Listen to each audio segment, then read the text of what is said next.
afternoon, Amitabh Kant. How do you see this budget? Politically, everybody is saying this is coalition Badhao, Sarkar Bachao budget. But how do you see in terms of employment, in terms of manufacturing, and in terms of the tax breaks to the middle classes? Does it do enough in all of these three areas? So firstly, Navika, this is a budget by a government which is supremely confident. It's taking a long-term perspective of the Indian economy, which wants India to grow, prosper, and create jobs as well. It's a budget which is growth-oriented, a huge focus on employment.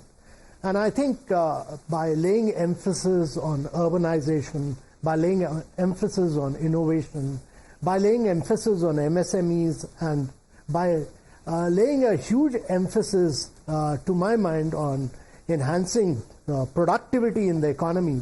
The budget is really looking at making India grow at rates of 8 to 9% for a 3-decade period.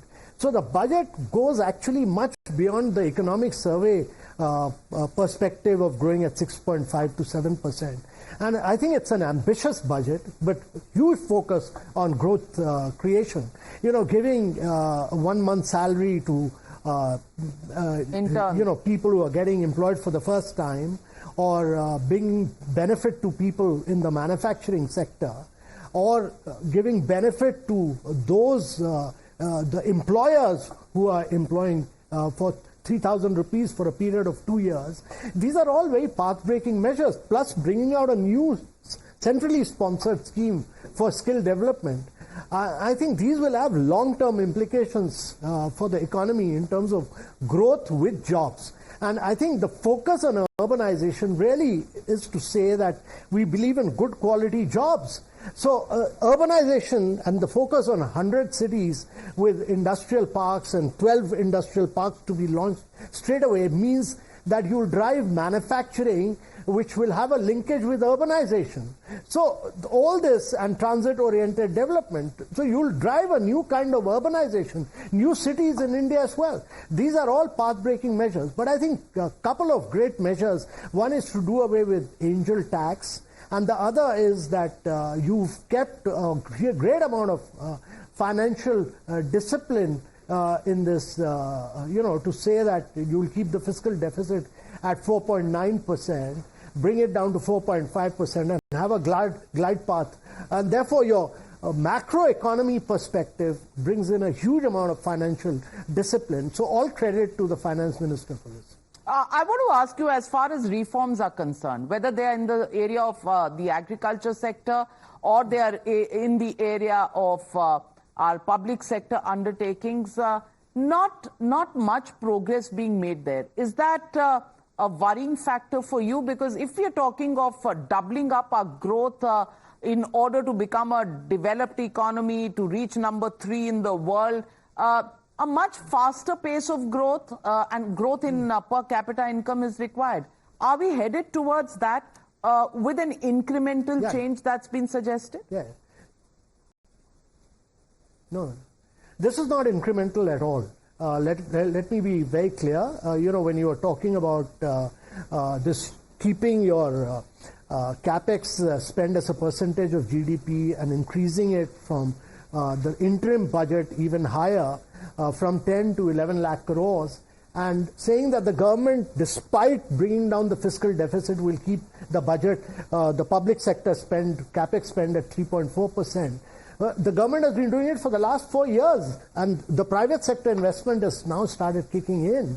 And so my view is really that in the long term, India's growth story will have to be driven by the private sector, not by the government.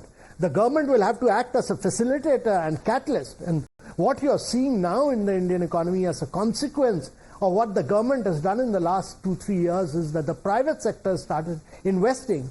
And the government has laid the roadmap for both the private and the public sector in this and laid the roadmap for the energy transition, which is a remarkable thing when it talks about small modular reactor, when it lays the emphasis on pump storage. That means you're going to move from fossil fuel to cleaner fuels, and you're going to move to green hydrogen, you're going to move to modular reactors. This is a budget which looks at the big picture of growth with clean energy and making India an exporter of clean energy in due course. And therefore, to my mind, this budget looks at all sectors, takes a very comprehensive picture of that, and actually drives the growth story of India. Well, the markets are in the red. The long-term capital gains tax hasn't gone down very well. And on the other hand, the tax breaks too little, to really resolve the problem of lack of demand. And if the attempt was to put money in the hands of people, 2,000 rupees a month in the hands of middle classes, is that enough to spur growth? And not much happening on the rural side. Are we addressing that issue enough, Mr. Amitabh Kant? So, Navika, I think that's a misplaced priority. You know, the middle class will benefit when the Indian economy grows. I think every sector or every section of Indian economy will grow when the entire economy gets a boost up. If we start breaking it up into small segments of, the lower middle class, the upper middle class, the middle class, we'll be making very huge mistakes. You know, she's given a very good deal to the middle class. The long-term tax, she's only said that it'll be, the tax will go up from 10 to 12.5% in some sectors. I think the fine print needs to be read. I think she said it's in some sectors.